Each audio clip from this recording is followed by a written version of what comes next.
ദയവായി തുടരുക. ഇപ്പോൾ ശ്രീ തിരുവഞ്ചൂർ രാധാകൃഷ്ണൻ നമുക്കൊപ്പം ചേരുന്നുണ്ട്. ശ്രീ തിരുവഞ്ചൂർ, ഇപ്പോൾ ഈ മദ്യനയത്തിൽ ഇളവിന് കോഴ നൽകണമെന്നൊരു ശബ്ദ സന്ദേശം പുറത്തു വരുന്നുണ്ട്. ഈ ഒരു ശബ്ദ സന്ദേശം സംസ്ഥാന സർക്കാരിനെ വെട്ടിലാക്കുന്ന പുതിയ ആരോപണമാണെന്ന് പറയാൻ സാധിക്കുമോ? എന്താണ് പ്രതികരിക്കാനുള്ളത്? കുറച്ചു കാലമായി നടന്നുകൊണ്ടിരിക്കുന്ന നടപടികൾ ദുരൂഹ സാഹചര്യത്തില് ഒന്ന് മദ്യത്തിന്റെ വില കൂട്ടിക്കൊടുക്കുന്നുണ്ട്. അതേസമയം ലൈസൻസ് ഫീസ് അവർ മേടിക്കത്തക്ക വിധത്തിൽ മേടിക്കുന്നുണ്ട്. അതിനോടൊപ്പം തന്നെ ഇതുപോലുള്ള ദുരൂഹമായ സാഹചര്യങ്ങൾ ഉയരുകയും ചെയ്യുന്നുണ്ട്. ഒരു കാരണവശാലും അംഗീകരിക്കാൻ കഴിയാത്ത വിധത്തിലാണ് ഇപ്പൊ ശബ്ദരേഖ തന്നെ പുറത്തു വന്നതോടുകൂടി വളരെ കൃത്യമായല്ലോ.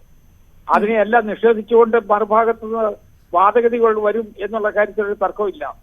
അതെല്ലാം ഇതിനെ അംഗീകരിക്കുന്നതിന് വേണ്ടി ശ്രമം നടത്തിക്കൊണ്ടിരിക്കുന്ന ആളുകളുടെ അഭിപ്രായ പ്രകടനം മാത്രമാണ്. അത് പൊതുസമൂഹത്തിന് ഒരിക്കലും വിലപ്പോവുകയില്ല. എന്താണ് ഈ സംഭവത്തെക്കുറിച്ച് ഗവൺമെന്റ് തന്നെ പരസ്യമായിട്ട് പറയണം. ഇവിടെ ഒരു മദ്യ മുതലാളി തന്നെ ആളുകളോട് പറയുകയാണ്, ഇത്ര ലക്ഷം രൂപ വെച്ച് ജീവിക്കണം, അത് കൊടുക്കാൻ വേണ്ടിയാണ്, നയത്തിൽ മാറ്റമുണ്ടാക്കാൻ വേണ്ടിയാണെന്ന്. അപ്പൊ നയം വിലക്ക് മേടിക്കാൻ പറ്റുമോ? ഇപ്പൊ സ്വാഭാവികമായിട്ടും ഇതൊക്കെ അങ്ങോട്ടും ഇങ്ങോട്ടും അറിഞ്ഞുകൊണ്ട് നടത്തിക്കൊണ്ടിരിക്കുന്ന കള്ളപ്പണികളാണ്. അത് ബഹുജന സമക്ഷം വരട്ടെ, ആളുകൾ ഇതിനെക്കുറിച്ച് അറിയട്ടെ, മദ്യനയത്തിൽ ഉണ്ടാക്കാൻ പോകുന്ന വ്യതിയാനം എന്താണ് എന്നുള്ളതിനെ കുറിച്ച് നമ്മൾ അറിയട്ടെ. ഇപ്പൊ ഏറ്റവും അവസാനമായി പബ്ബുകൾ ആരംഭിക്കുന്നതിന് വേണ്ടി ഈ ഗവൺമെന്റ് തീരുമാനമെടുത്തിട്ടുണ്ട്.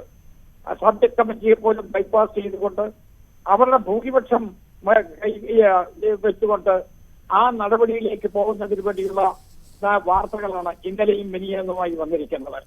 അപ്പൊ കേരളത്തെ മദ്യശാലയാക്കി മാറ്റുന്നതിന് വേണ്ടി ശ്രമമാണ്.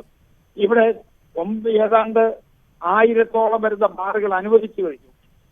ഇനിയും മറ്റ് നടപടികളിലേക്ക് അവർ പോവുകയാണ്. ഇതുവരെ മദ്യം ചെന്ന് പ്രവേശിച്ചിട്ടില്ലാത്ത നമ്മുടെ IT പാർക്കുകൾ കൂടി മദ്യത്തിന്റെ പരിധിയിൽ കൊണ്ടുവരുന്നതിന് വേണ്ടി ശ്രമിക്കുകയാണ്. പകൽ 11 മുതൽ രാത്രി 11 വരെ അത് തുറന്ന് പ്രവർത്തിക്കുന്നതിന് വേണ്ടി നടപടിയാണ്. കേരളത്തിലെ ഏറ്റവും വിദ്യാസമ്പന്നരായ ചെറുപ്പക്കാർ ഒരുമിച്ച് പ്രവർത്തിച്ചു കൊണ്ടിരിക്കുന്ന സ്ഥലത്ത് പബ്ബുകൾ ആരംഭിച്ച് സമൂഹത്തെ തന്നെ ദുഷിപ്പിക്കുന്നതിന് വേണ്ടിയുള്ള നടപടിയാണ്. അല്ല, ഈ മദ്യനയമല്ല, മദ്യവർജനമാണ് നിലപാടെന്ന് പറഞ്ഞ് അധികാരത്തിലേറിയ സർക്കാരാണ് ഭരിക്കുന്നത്. ഈ സർക്കാരിന് നേരെ ഇത്തരത്തിലുള്ള ഒരു ആരോപണവും ഉയർന്നു വരുന്നത്. ഇപ്പൊ മദ്യവർജനം എന്ന് പറയുന്നത് ഒരു വർത്തമാനം മാത്രമല്ലേ ഉള്ളൂ. പ്രവർത്തനത്തിൽ മദ്യവർജനം ഉണ്ടോ എന്നുള്ളതാണ് നമ്മുടെ പ്രധാനപ്പെട്ട പ്രശ്നം. അവരുടെ പ്രവർത്തനം എന്താ?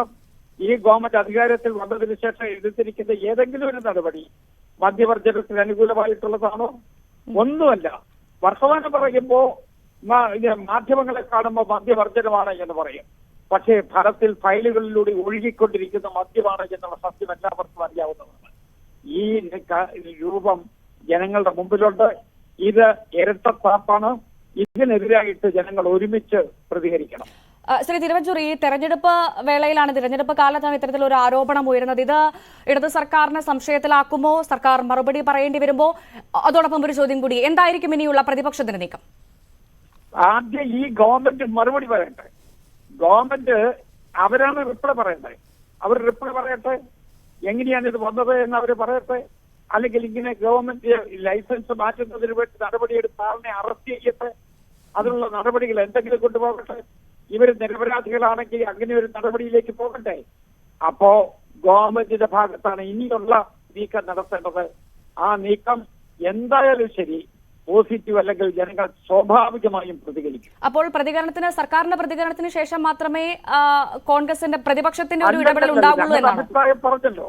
ഞങ്ങൾ ഈ കാര്യത്തിൽ അതിശക്തമായ നിലപാടുള്ള ആളുകളാണ്. കാരണം രണ്ടാണ് സെറ്റ്.